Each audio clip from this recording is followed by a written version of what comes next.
des points au Parc des Princes, pour Canal. Ce soir, Philippe Genin. Et on vous a cloné, Stéphane, pour la remise du meilleur joueur du mois de février UNFP, l'équipe Canal+, pour Daniel Louboya, sous les applaudissements d'un Parc des Princes quasi à guichet fermé. Grosse ambiance pour la venue de l'ACA que le Paris Saint-Germain n'a jamais battu en 3 confrontations. Le Paris Saint-Germain ici pris dans la tenaille des hommes de Bijota avec une faute sur Juan Pablo Sorin et premier coup franc en faveur du Paris Saint-Germain avec Gabi Heinze et la tête de Paoletta qui est détournée par Trevisan. Première alerte chaude pour cette équipe de l'ACA qui était venue faire un match nul 2-2 la saison dernière, mais surtout qui souffre à l'extérieur. 7 défaites consécutives, 12 buts encaissés sur les 3 derniers matchs et corner en faveur des Corses avec Bernard Diomède et Mamadou Seck ici qui place une tête puissante, mais celle-ci passe au ras de la transversale de Jérôme Alonso sous les yeux de Vaïd Alilodzi qui redoute un petit peu ce 3e match en 8 jours avec des Parisiens toujours sur coup de pied arrêté. Frédéric Dehu, Gabriel Heinze, la tête et le poteau qui vient sauver l'AC Ajaccio avec Juan Pablo Sorin, regardez, qui n'était pas loin de pouvoir également placer son coup de tête, mais toujours 0-0 dans cette première période qui se joue surtout sur coup de pied arrêté. On retrouve les Corses avec Grégoire de retour, il était absent face à Lille, blessé au mollet, mais à la récupération on retrouve Mbami pour un très long ballon vers Fiorez et la sortie de Trevisan qui vient percuter Colin va rester à terre pendant de longues secondes, mais plus de peur que de mal. Retour au vestiaire sur ce score de 0-0 avec l'analyse de Pierre Fanfan, le défenseur du Paris Saint-Germain. On aurait marqué plus rapidement pour avoir plus d'espace par la suite. Bon, ils ont bien tenu jusqu'en première mi-temps. Il va falloir qu'on mette un peu plus de rythme, un peu plus d'engouement dans cette rencontre pour pouvoir les mettre en difficulté.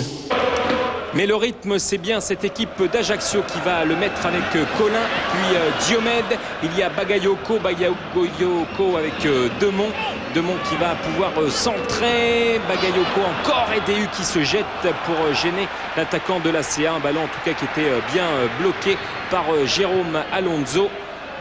Avec cet angle bien fermé, Bagayoko, le meilleur réalisateur de cette équipe de l'ACA, mais en mal de but depuis 4 journées maintenant. Et puis moment insolite avec Louboya qui est obligé d'enlever sa chaîne autour du cou et on n'a pas de poche dans le short, donc on la place directement dans la chaussette. Un corner de Diomède, ballon stoppé par Alonso qui va relancer et il récupère ce ballon, Jérôme Alonso, avec un coup de sifflet de Monsieur Villéo. C'est un coup franc à l'intérieur de la surface, il a récupéré le ballon. Monsieur Villéo, c'est un petit peu le chat noir du PSG, on le redoute cet arbitre tout simplement parce que en novembre dernier, la dernière défaite, c'était ici au Parc avec lui face au Racing Club de Lens sur le score de 1-0. Un coup franc intéressant pour les hommes de Bijota.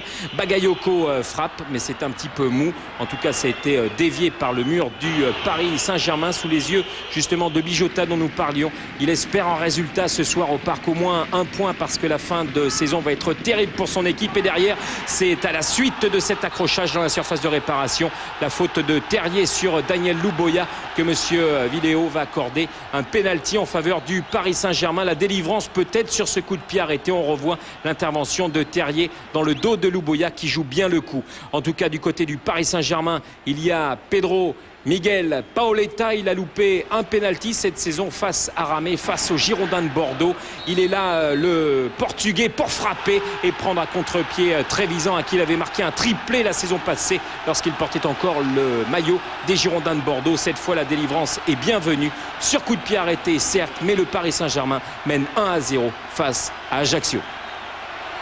On attend maintenant que le Paris Saint-Germain déroule. Les changements s'opèrent avec la sortie de Fiorez et la rentrée de Reynaldo. Reynaldo très applaudi par les supporters du Paris Saint-Germain. C'est lui qui a qualifié le PSG en demi-finale de la Coupe de France cette semaine en marquant le but de la victoire face à Brive. Et c'est lui, Reynaldo, qui récupère cette balle et qui va frapper avec ce ballon qui va filer devant la cage de Trevisan.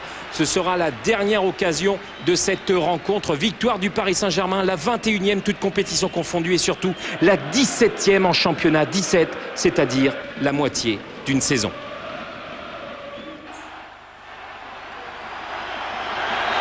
Et pour la première fois dans sa jeune histoire, le PSG s'impose face à la